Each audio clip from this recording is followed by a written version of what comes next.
Okay, I'm going to give it a second for people to come in. I'm hoping, yes, this is working. People can actually see me this time. So we're good to go. But I'm going to give it a second for people to come in while I figure this out. And then we will go from there. So, also, I apologize for all of the toys and stuff in the background. Uh, Children, yes. Let's see here. How do I open this on an actual um why is this not working the way I want it to? Technology is not my favorite thing in the entire world, but Um maybe if I do this, will that work? Do you like me then? Hmm. I made a checklist for everyone, and that's kind of where my holdup is in this moment. Document. I don't want it to be a document. Print to PDF, save as PDF. Save. Let's go there. Yes. And what if we do it like this? I'll give it a couple more minutes here and then we will get going.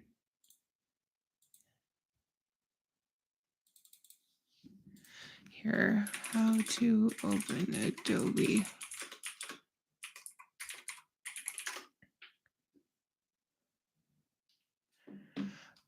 File to HTML.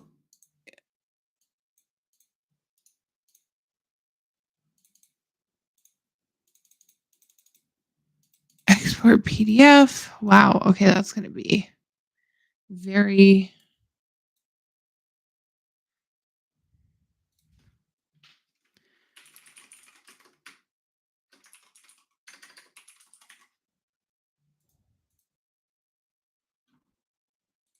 Okay, so I'll get going here. We are talking today about branding. Um, when it comes to branding, the main point of it is that you want to look consistent and cohesive online. There's a couple reasons for this. One, it's professionalism.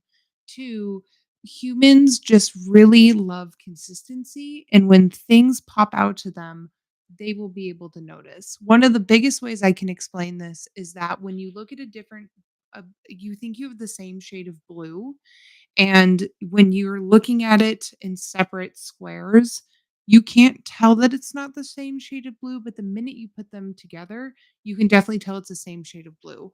When that ends up happening, humans are very able to very quickly able to detect that that is not professional, and it ends up biting businesses in the butt because it just again, it makes them look not professional and it just sucks. So let me get back to my notes here. I will figure out this document later and I will put it in the group, but I want to get back to here we go. This one.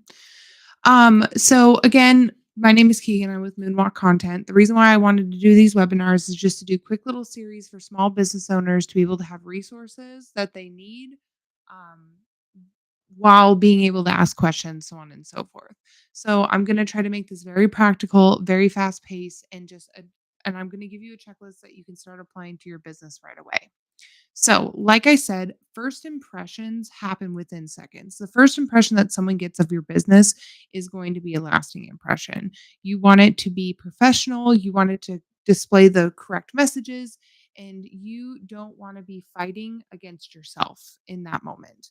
So, there's a couple of things that go into your branding, and there's a couple of things that people consistently think of, and there's a couple of things that people don't really think of when it comes to branding.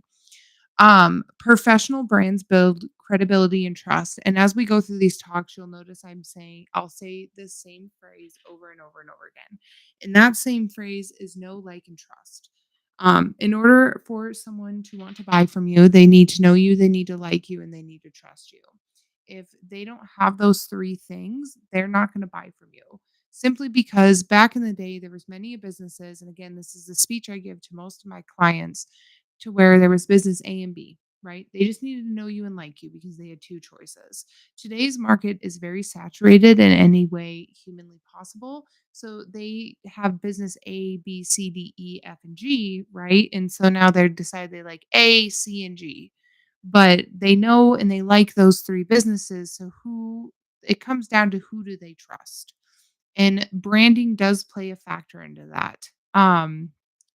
On top of that, professional branding does help you stand out in crowded markets. So, like I was just saying, it gives you that extra trust factor that some of the other brands just don't have. And I will show you a couple branding documents that you can use.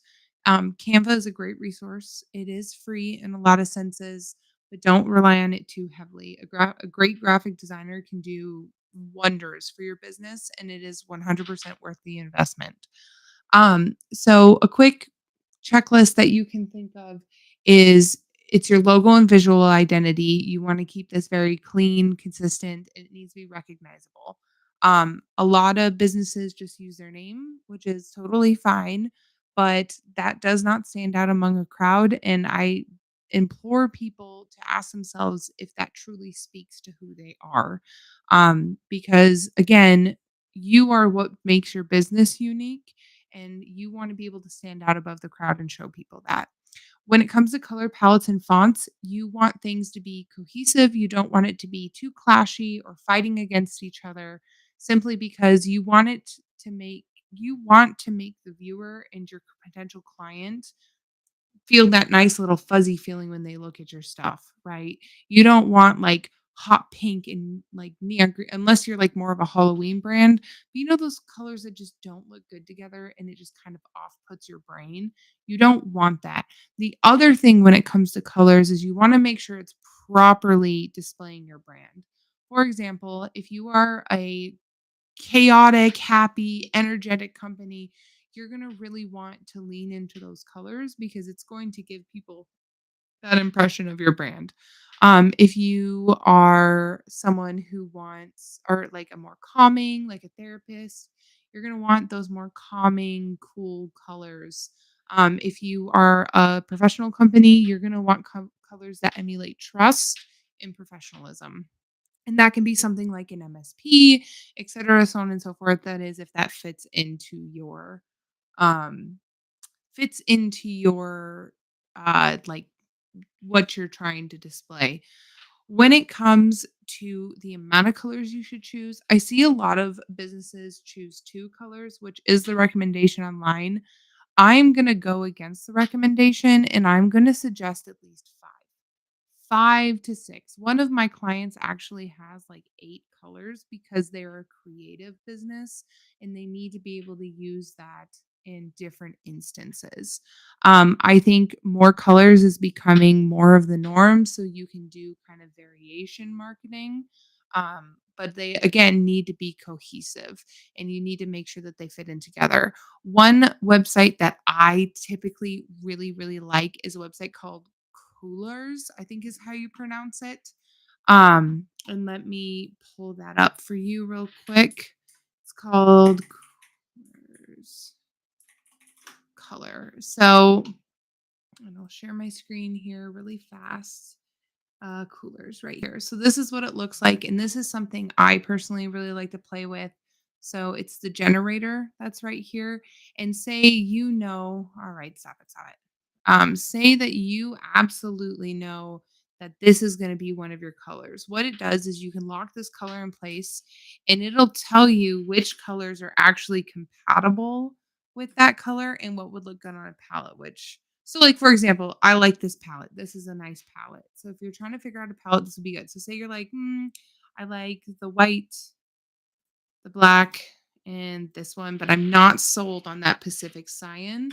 You can continue to cycle through these until it gives you one that you really like and really fits in with your brand. So, for example, I would probably do this saffron. This is a good color palette right here. So, again, Coolers, it's Coolors, is a great resource and a great way to develop palettes that you know are going to be cohesive and work well together. Um, when it comes to fonts, just Google which fonts really fit in with your industry and which fonts pair with that header font. You're gonna want at least a header font and a body font. Some people do accent fonts, but again, utilize ChatGPT to figure out which ones are the best for your business or Google because Google's a quick search to figure out. So, like, if you're in a coffee business, what are the best fonts? Because again, you want that association with what you're trying to portray. Let me get back to my notes here really quick. Okay. So profile photos and banners. You want to make sure all of these look cohesive. They need to match your brand. You don't want to have, say you have a baking brand and your colors are pink and yellow and like with a fun little font. You don't want to have pictures of mountains as your banner photo because that just doesn't fit in with your brand. It doesn't make any sense. So when you're doing your social banners like your Facebook, your YouTube, your LinkedIn, that type of things, make sure it fits. It should at least be your brand colors and your brand, fonts, at least those.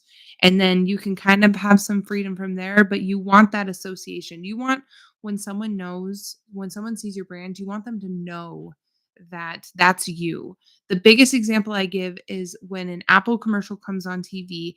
I would say 9 times out of 10, you know that that commercial is an Apple commercial before they even say Apple at the end. And that's because they have developed that brand identity and that brand recognition. And they've done a really good job of staying consistent in their messaging, their imaging, fonts, colors, etc., so on and so forth.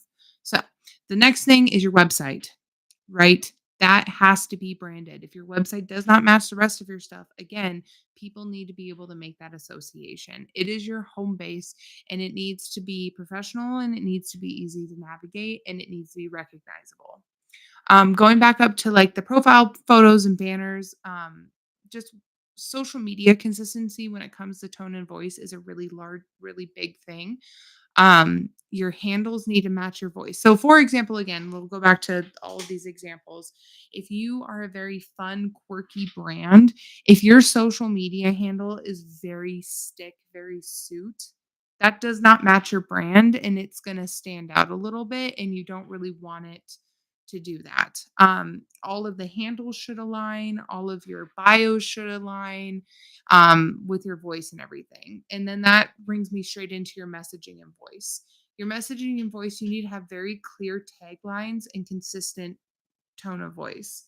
Most of the time, I tell people to kind of utilize the business owner's tone of voice because that's just the easiest one to go afterwards. But the brand should be its own person, and it should almost be like an employee of your company. So it's talking for your company in the way you want it to talk.